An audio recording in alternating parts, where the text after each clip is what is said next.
Hər kəsə salam. Bugün restoranlarda yediyiniz burgerləri sizə unutturacaq bir reseptlə gəlmişəm. Xəmir üçün su, süd və unu videoda gördüyünüz kimi bişirib soyuması üçün bir kənara alırıq. Şəkər tozu, maya və ilıq suyu aktivləşməsi üçün gözlədirik.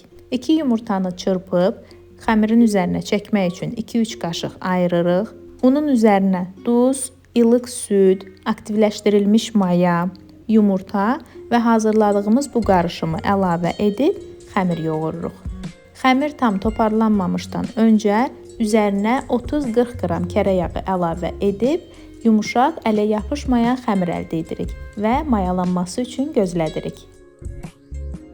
Burgerə dad verən ən önəmli hissə onun sousudur. Turşu xiyarı kiçik-kiçik doğrayıb, üzərinə ketçup, mayonez, barbekü sosu, xardal və turşu xiyarın suyundan əlavə edib qarışdırırıq. Budur, bizim sosumuz hazırdır.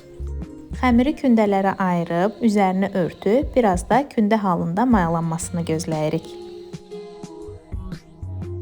Kündələrimiz yarım saatda mayalandıqdan sonra azca əlimizlə üzərinə basıb, yumurta çəkib, küncüt və ya çörək otu ilə bəzəyib 180 dərəcəli öncədən isinmiş sobada bişiririk. Burgerin əti üçün dana ətindən istifadə etdim və çox quru olmaması üçün də biraz quyruq əlavə etdim.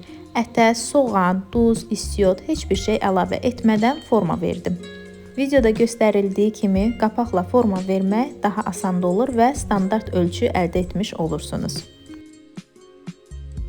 Tavanı və yağı qızdırıb, ətin hər iki üzünə duz və istiot səpib bişməyə qoyuruq.